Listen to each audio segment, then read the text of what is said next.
선교 100주년 기념교회를 목회하다가 은퇴하신 이모 목사님이 지난주에 참 큰 파장을 일으키는 말을 하나 했지요. 온라인 예배는 제2의 종교개혁이다. 이 말 한마디가 지금 굉장히 큰 파장을 일으키고 있는 것이 무엇이냐. 그러면 코로나 사태가 끝나도 한국 교회는 온라인 예배, 즉 비대면 예배로 가야 된다는 말이잖아요. 그러니까 이분들이 지금 무슨 생각을 가지고 그렇게 얘기하고 있는지는 제가 속내까지는 모르겠습니다만은 어쨌든 그렇게 이름 있는 분들이 한마디씩 이렇게 탁 던져놓으면 그 영향력이 굉장히 크다고 하는 거예요. 왜 유명한 연예인들을 광고 모델을 쓰겠습니까? 그것은 바로 그 유명한 사람들이 광고를 함으로 말미암아 물건이 많이 팔린다는 것이 입증이 되고 있기 때문이라는 것이죠. 그러므로 참 요즘은 우리가 어느 때보다도 신중하게 말을 해야 되고 지금 내가 하는 말이 어떤 영향을 미칠 것인가에 대한 계산이 있어야 된다라고 하는 것입니다. 우리 같은 작은 교회 목사들이야 뭐 아무리 얘기해도 누가 하나 알아주지 않잖아요. 그러나 이름 있는 사람들이 하는 말일수록 하나님 앞에 큰 책임이 있다는 것을 기억해야 되겠다라고 하는 것입니다. 아니면 말고식의 무책임한 말은 그러나 부메랑이 되어서 반드시 하나님 앞에 섰을 때에 그것이 심판의 근거가 될 수 있기 때문이다 라고 하는 것입니다. 우리는 그래서 이와 같은 때를 우리가 보면서 참 우리가 얼마나 분별력이 중요할까. 그러면 10월을 맞이하면서 바로 분별은 영성이다 라는 큰 주제를 가지고 시작하면서 왜 분별입니까? 왜 분별이 중요한가? 이와 같은 말씀을 우리가 집중해서 살펴보면서 오늘은 그 결론에 해당되는 말씀으로 우리가 올바른 분별을 하기 위해서는 과연 우리는 무엇이 필요한가? 올바른 분별을 하기 위해서 우리가 가장 주의 깊게 살펴야 되는 것이 무엇인가? 라는 제목을 가지고 오늘 말씀을 우리가 상고하고자 합니다. 고린도 교회는 사도 바울에 의해서 세워진 교회들 가운데 은사가 가장 충만했던 교회지요. 그러니까 은사하면 고린도 교회입니다. 그러나 그럼에도 불구하고 사생활이 가장 문란했던 교회가 바로 고린도 교회였고 또 이 영적인 갈등이 굉장히 많았던 교회가 고린도 교회입니다. 그래서 보면 유일하게 성경에 등장하는 교회들 가운데 담임 목사를 쫓아냈던 교회가 바로 고린도 교회죠. 아볼로라고 하는 담임 목사가 있다가 결국은 못 견디고 자기 발로 나갔어요. 그죠? 물론 교인들이 뭐 나가 그런 건 아니지만은 아볼로가 대단히 유명한 분인데도 불구하고 그 교회를 감당을 못해요. 그래서 그냥 아볼로가 교회를 비우고 떠나잖아요. 그죠? 공석이 됩니다. 그렇기 때문에 그런 상황을 알게 되어진 사도 바울이 성령의 감동하심을 따라 편지를 썼는데 그것이 바로 고린도 전서이고 두 번째 편지가 고린도 후서입니다. 바울이 직접 고린도를 못 가니까 일단 먼저 편지를 써가지고 하나님께서 너희에게 원하는 건 바로 이런 것이다. 그러면서 하나님의 감동에 따라 그들을 지도하고 있는 내용이 오늘 본문의 내용이다 라고 하는 것입니다. 그래서 사도 바울에게 고린도 교회는 아픈 손가락 같은 교회, 참으로 중요한 교회이면서 규모도 상당히 컸습니다마는 그러나 분열과 분파가 있는 교회, 사람들을 중심으로 이렇게 파당이 만들어져 가지고 나는 아볼로 파다, 나는 바울 파다, 나는 베드로 파다, 막 이렇게 그냥 교회가 사분연열돼 가지고 무슨 소리냐, 나는 예수파야 이래 가지고 고린도 교회 지금 4개의 파당으로 나눠져 있는 거예요. 하나님은 형제가 연합하여 함께하는 것을 기뻐하십니다. 성도들이 교회가 분열되어지고 나누어지는 것을 결코 원하시지 않는다라고 하는 것입니다. 그러므로 그런 고린도 교회를 보면서 심히 안타까운 마음을 가지고 바울이 주고 있는 오늘 말씀을 통해서 우리는 올바른 분별은 과연 어떻게 해야 가능할 것인가?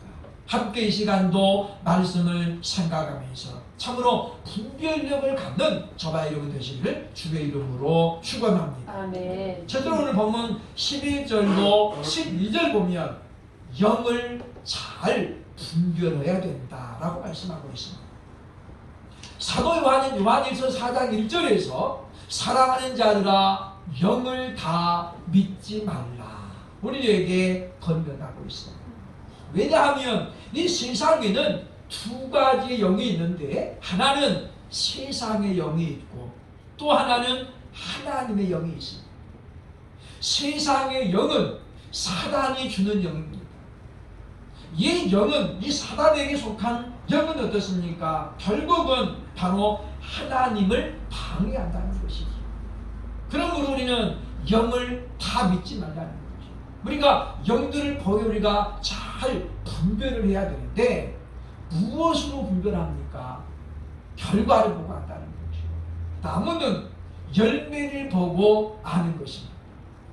아무리 비슷해 보여도 열매가 맺어지면 그때는 우리가 구분이 가능하다는 거죠. 서울 사람들은 매실하고 개복숭아를 잘 구분을 못한대요. 근데 분명한 특징이 있습니다. 매실은 표면이 따뜻하죠. 매끌매끌해요. 개복숭아는 뭐가 있습니까? 잔털이 많이 있습니다. 그래서 이게 만져보면 벌써 딱 달라요. 생긴 것도 보면 달라요. 근데 우리가 보면 서울 사람들이 뭐 동서를 앉아보니까 잘 모르다 보니까 뭐가 뭔지 몰라서 한때는 매실 장사들이 개복숭아를 섞어가지고 이제 팔았다고 하잖아요. 근데 놀라운 것은 개복숭아의 효능이 매실 못지 않다는 거잖아요. 그렇죠? 우리가 옛날에 왜 개복숭아라고 그러냐? 개도 안 먹으니까 개복숭아라고 그랬는데 그게 나중에 보니까 뭐 이렇게 해소에도 좋고 기침에도 좋고 한방에 굉장히 유익하게 돼요. 그래서 우리는 지금은 이제 그것이 또 따로 구별되어서 팔기도 합니다만은 우리가 즐겨갔던 중앙기도원에 개복숭나무가 굉장히 많거든요. 그래서 보면은 그게 다 떨어져가지고 향이 막 진동을 하는데 아무도 안 죽어가요. 기도원 원장님도 쳐다도 안 봐요. 그러니까 그게 또 어떨 때는 굉장히 많이 열더라고요. 많이 여는데 뭐 이제는 서로 이제 집어가겠습니다만은 예전에는 그냥 다 떨어져가지고 이 쓰레기밖에 안 됐다. 그런 시대가 있었다라고 하는 것입니다. 사단에게 속한 영은 하나님을 올바로 소개하지 않습니다. 또 하나님의 뜻을 왜곡시켜서 가르친다는 것이죠. 예를 들면 예수님께서 육신을 입고 오셨다는 것을 부인합니다. 왜냐? 영지주의자들, 그노시스주의자들은 육체는 다 악하다고 했거든요. 그렇기 때문에 예수님이 그 악한 육신을 입고 오셨을 리가 없다. 그래서 예수님이 사람으로 오신 것을 부인해요. 그래서 고린도 교회에 보낸 사도 바울은 고린도전서 4장에서 이런 말을 하고 있습니다. 나는 하나님의 말씀을 혼잡하게 하지 않았다. 여기 지금 혼잡하다 이 말은 사전에 보면 매매하다, 왜곡시키다 그런 뜻입니다. 그러니까 사단은 하나님의 영을 받은 것처럼 말하면서도 어떻습니까? 하나님의 말씀을 왜곡시켜. 왜곡하다는 무슨 말입니까? 사실이 아닌 것을 사실인 것처럼 포장한다는 거잖아요. 그렇죠? 그러면 우리는 열매를 우리가 잘 살펴볼 필요가 있겠다라고 하는 것입니다. 열왕기상 22장에 보면 북이스라엘의 아합 왕과 남유다의 여호사밧 왕이 연합군을 형성해가지고 길르앗 라못을 공격하는 그런 사건이 나옵니다. 원래 길르앗 라못은 북이스라엘 땅이었습니다. 그런데 이제 북이스라엘이 좀 약해지니까 길르앗 라모 땅을 다른 나라들이 뺏어간 거죠. 그죠? 그래서 아합이 이제 여호사밧과 손을 잡고 그 땅을 다시 이제 정복을 하려고 군사를 일으키는 거예요. 근데 여호사밧은 하나님의 사람이잖아요. 그죠? 전쟁에 참여하였지만 먼저 이야기합니다. 이 땅에 하나님께 물을 만한 선지자가 있거든 먼저 기도해본 다음에 갑시다. 그래서 아합이 궁중에서 활동하고 있는 선지자 400명을 소집합니다. 그랬더니 22장 6절 이렇게 말씀하죠. 이스라엘 왕이 이에 선지자 400명쯤을 모으고 그들에게 이르되 내가 길르앗 라못에 가서 싸우랴 말랴. 그들이 이르되 올라가소서 주께서 그 성읍을 왕의 손에 넘기시리이다 라고 400여 명이 일출열구하고 어떻습니까? 똑같이 말합니다. 그러면서 그중에 우두머리였던 시드기야가 이야기하잖아요. 나팔을 만들어가지고 불면서 하나님이 내게 말씀하셨는데 왕이 이 나팔을 가지고 적들을 찔러 죽일 것이라고 말씀하셨습니다. 그러면서 승리를 이룰 거라고 이야기하죠. 그런데 여호사밧은 이 400명이 너무나도 똑같이 마치 짜맞춘 듯 이야기하니까 신뢰가 안 가는 거예요. 왜냐? 여호사밧 왕도 기도하는 사람이거든요. 그래서 다시 이야기합니다. 이 나라에 이들 말고 또 다른 선지자가 없습니까? 그랬더니 아합이 이야기하죠. 이들 외에 미가야라는 선지자가 있는데 그 사람은 항상 내 말에 거꾸로만 이야기해. 내가 그를 심히 미워하나이다. 근데 여호사밧이 얘기합니다. 무슨 말을 그렇게 하십니까? 그를 불러오십시오. 그랬더니 미가야가 이야기하는 거예요. 왕이여 올라가셔서 승리를 거두소서. 그런데 우리 성경에는 그런 어떤 리듬감이 안 나타나 있습니다만은 그 말을 듣자마자 아합이 화를 불같이 내는 거잖아요. 그러면서 이야기합니다. 너는 사실을 얘기하라고 내가 말하지 않았더냐. 분명히 미가야가 왕이 듣기 좋은 말을 했잖아요. 근데 왕이 화를 냈거든요. 그러면 우리 말해 보면 아마도 지금 이제 진짜가 뭡니까? 미가야가 상당히 좀 기분 나쁜 투로 말하지 않았거나 아니면 그냥 약간 비아냥거리는 로 말하지 않았겠네요. 그래서 아합이 다시 이야기하는 거예요. 그랬더니 미가야가 말합니다. 이 전쟁에 가면 왕은 반드시 죽습니다. 그리고 이 전쟁에 우리나라는 완전히 패할 것입니다. 하나님께서 여호사밧을 범이 않으면 우리나라는 이번에 망할 것입니다. 그러니까 여호사밧 때문에 하나님이 어떻게 해요? 망하긴 안 한다는 거예요. 당신은 반드시 죽는다. 아합의 기분이 되게 나빠가지고 감옥에다 가둬놓고 전쟁에 가는 거예요. 그리고 가서 어떻습니까? 죽습니다. 이 400여 명의 선지자는 뭐냐 그 말이죠. 분명히 그들이 지금 하나님께 기도해가지고 응답 받았다고 얘기하는 거예요. 그런데 뭐예요? 전혀 아니잖아요. 여기서는 발견이 됩니다. 이 세상의 영을 받은 사단의 영을 받은 사람들은 두 가지 특징이 있습니다. 하나는 반드시 권력과 야합한다는 거예요. 호의호식을 누리잖아요. 그죠? 왜? 왕의 곁에 머물면서 왕이 더 기분 좋은 말만 해주는 거예요. 그리고 이 권력에 빌붙어 가지고 말 그대로 자신들의 어떤 영화만을 위해서 살아갑니다. 두 번째는 무엇입니까? 성령의 지배를 받지 않는다는 거죠.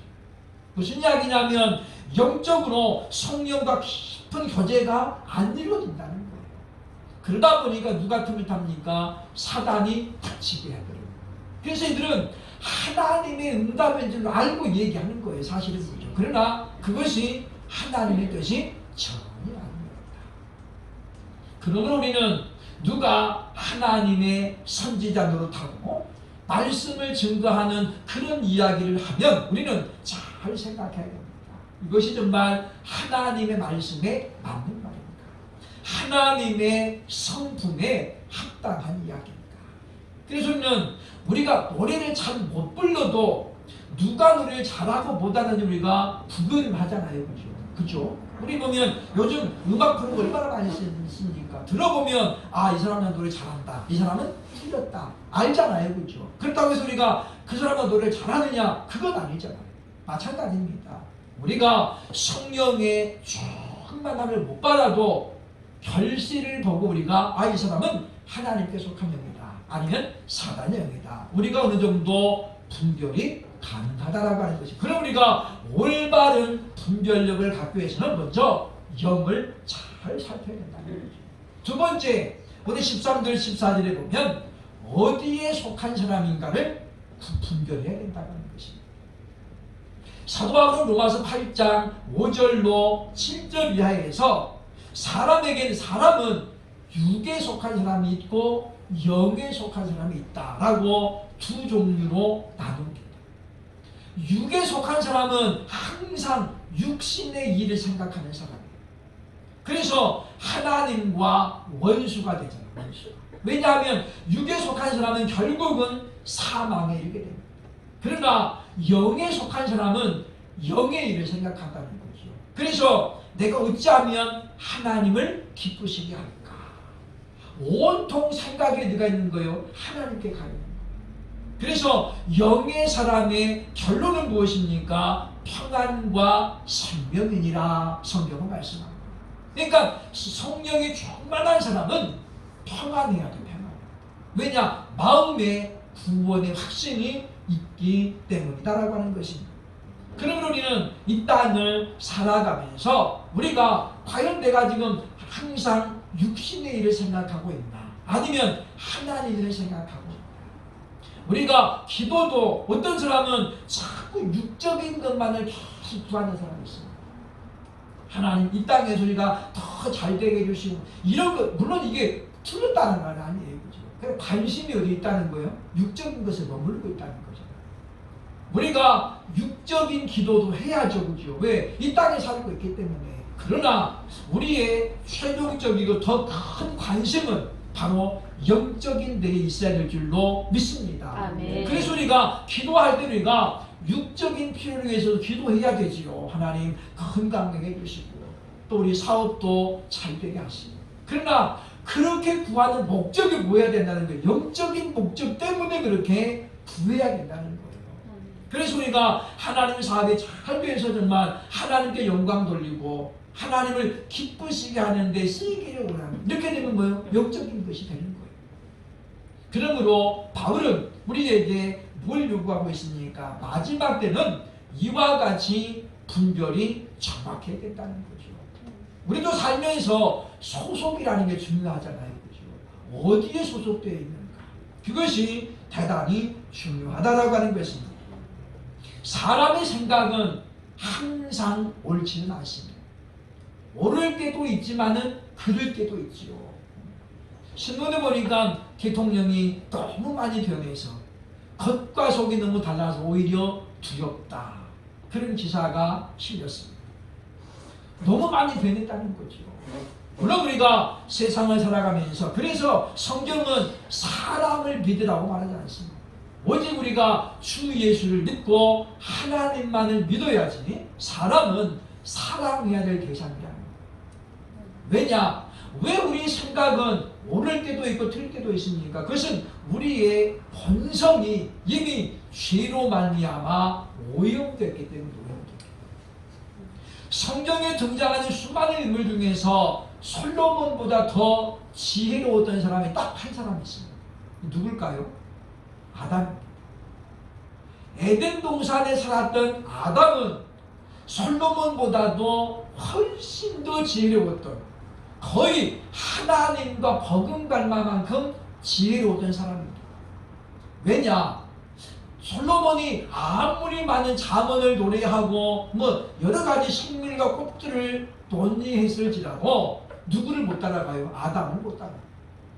왜냐? 에덴 동산에서 아담은 모든 생물들 이름을 다 지었잖아요. 그 어마어마한 단어, 어휘력이 그에게 있었다는 거잖아요. 그런데 그 아담이 범죄한 이후에 쫓겨나잖아요. 에덴 동산에서. 그때부터 아담은 평범한 사람이 되어버리는 것입니다. 왜냐? 바로 본성이 죄성으로 말미암아 오염되었기 때문에. 우리는 변질되거나 오염된 것은 버려야 됩니다. 우리가 아무리 맛있게 생긴 음식도 곰팡이가 났거나 그러면 어떻게 우리가 다가오게 버려요. 그거 아까워서 먹었다가는 탈나요. 그죠? 빵값보다도 훨씬 더 돈 많이 들어가요. 예전에 라디오에 듣다 보니까 사연이 하나 소개됐는데 어떤 할머니가 손주를 보고 있는데 손주가 갑자기 막 칵칵거리면서 숨을 못 쉬더라는 거예요. 놀래가지고 병원에 갔더니 10원짜리가 목구멍에 딱 걸린 거예요. 10원짜리 하나가. 빼주고 나서 그때 돈으로 5,000원을 달라고 드려요. 그래서 할머니가 그랬대요. 야, 이 사람아 10원짜리 하나 빼주고서 5,000원을 대라고 그래. 그랬대요. 그죠? 그래서 의사가 그냥 껄껄 묻고 말았대는데 그게 우리 보면 그러잖아요. 그죠? 그 10원짜리 하나 때문에 얼마가 나와요? 5,000원 나가는 거. 훨씬 더 수혈이 크잖아요. 그죠? 우리는 이 땅을 살아가면서 과연 우리가 정말 하나님께 속한 사람인지. 그래서 종교개혁자 칼빈은 사람은 전적으로 타락했고 완전히 부패했다. 그렇기 때문에 사람의 힘으로는 구원에 이를 수가 없다라고 가르쳤습니다.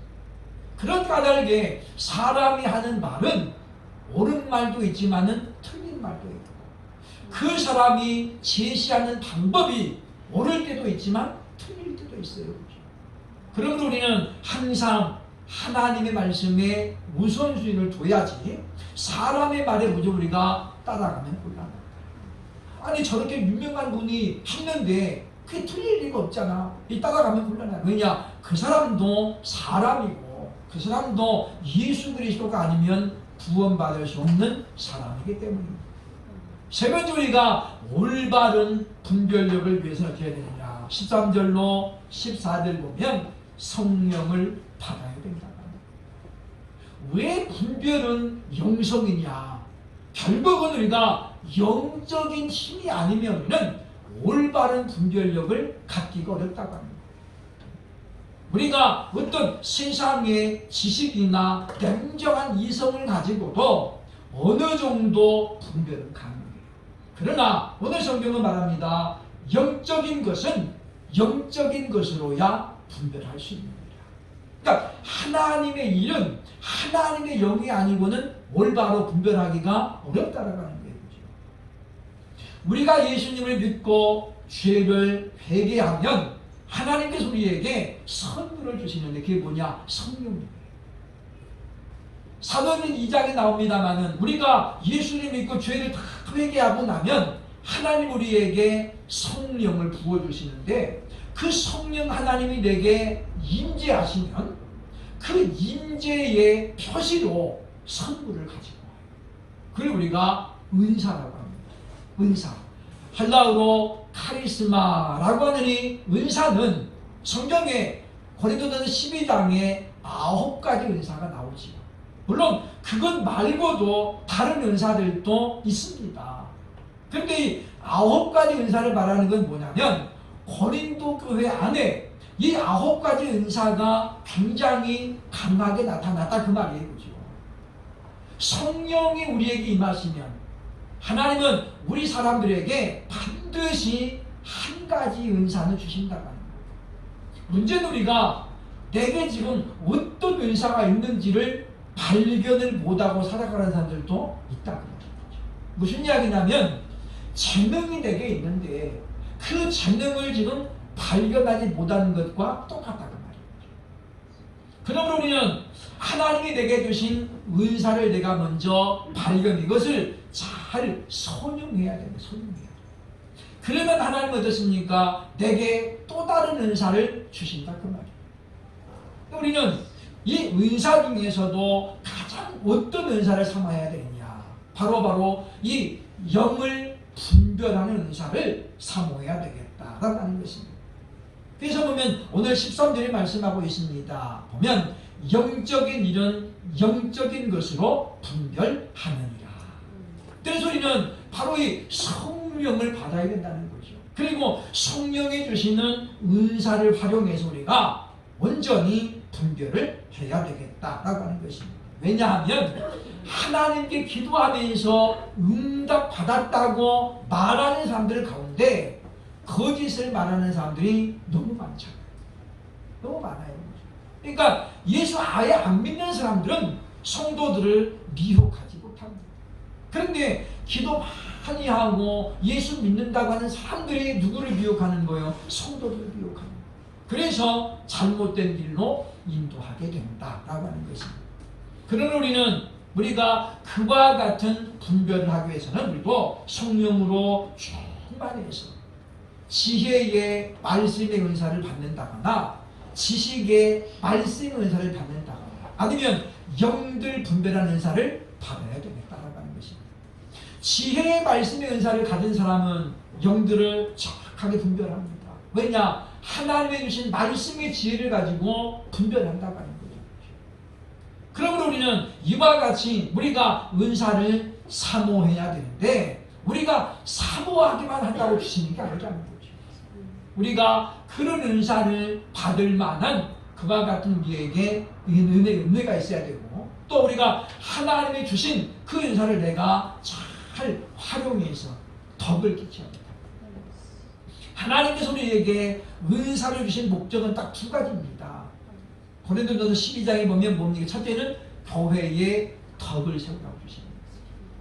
우리가 방언하고 통변하고 이와 같이 능력을 해가지고 자기 이름 대고 자기 권위를 높이라고 주는 게 절대 아니라는 거죠. 교회의 덕을 세우기 위해서. 두 번째는 뭡니까? 직분을 잘 감당하라고 주시는 거예요.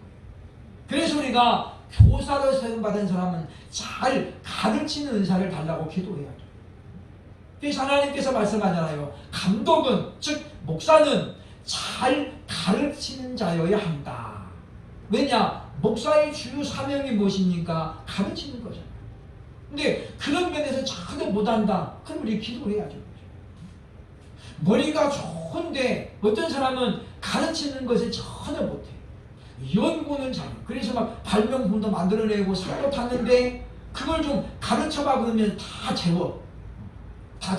그래서 그냥 5분도 안 돼서 다 자고 있어요. 이건 뭐 이 사람은 가르치는 은사가 없는 거예요. 예전에 제가 교육전도사 할 때에 그런 청년이 하나 있었어요. 주일학교사가.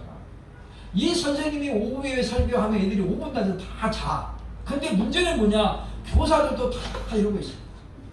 은사가 대단한 은사입니다. 다 적어버리고. 자기 혼자만 막 열받아가지고 하는데 다 돌아요. 근데 제가 놀라운 건 뭐냐? 강의안을 제가 항상 받았거든요. 공과 강의안을 받으면 강의안을 제일 잘 만들어 보니 바로 그 사람. 근데 이 사람은 뭐예요? 학자의 은사가 있는 거예요. 그래서 지금 현대자동차의 수석 연구원으로 있어요. 왜냐? 이 사람이 인하대 공대 나왔는데 스카우트에 갔거든요. 그래서 IMF 큰 위기 때 많은 연구원에 쫓겨났는데 이 사람은 그때도 굳건히 버티고 회사에서 전액 지원해가지고 일본에 가가지고 6개월인가 연수 갔다 왔어요. 연수. 토요타 자동차에 가서 좀 배워와라. 그래서 6개월 동안 가족들을 전부 보내주면서 모든 경비를 다 버텼어요. 원래는 한 사람만 보냈는데 한 사람만. 근데 결혼해가지고 얼마 안 됐으니까 가족들을 다 보내줬어요. 왜 그렇습니까? 그만큼 탐나는 인재라는 거죠. 그래서 회사에서 그걸 정확하게 아는 거예요. 이 사람은 연구위원이지 가르치는 사람은 아니고. 우리들도 마찬가지입니다. 하나님께서 주신 은사가 무엇인가를 잘 분별해야 되겠다. 그래서 사도 바울은 말씀합니다. 모든 성경은 하나님의 감동으로 되어 있다. 그리고 우리가 성경을 잘 알기 위해서는 하나님의 감동을 받아야죠. 그게 뭐예요? 성령이라고 하는 거예요. 그러므로 사랑하는 여러분이요, 우리들이 온전히 성령으로 충만해서 우리가 성령을 근심하게 하지 않으면 성령은 우리 안에서 계속 활동하십니다. 그래서 감동하게 만들고 그래서 은혜도 주시고 때로 우리가 말씀을 들을 때 마음이 뜨겁기도 하고 울컥하기도 하고 이게 뭐 다 성령이 지금 일하고 있는 증거입니다. 때로는 찬송을 부를 때도 울컥하잖아요. 때로는 우리가 기도할 때 남의 기도한 대표기도 듣는데 마음이 확 와닿아. 이게 뭐예요? 성령이 지금 내 안에서 역사하고 있다는 거예요. 그런데 우리가 성령님을 근심하게 만들면 성령님이 전혀 활동하지 않습니다. 그래서 말씀을 들어도 전혀 느낀 게 없죠. 연세가 드시고 이가 많이 빠지면 맛있는 걸 먹어도 맛있는 줄 모른대요. 그렇게 되는 것입니다. 그래서 우리는 성령을 근심하게 하지 말고 우리가 성령으로 충만함을 받아서 이 시대에 올바른 분별을 통해서 지혜롭게 살아가고 하나님께 영광을 돌리는 그와 같은 삶을 살아갈 수 있기를 주의 이름으로 축원합니다. 기도합니다.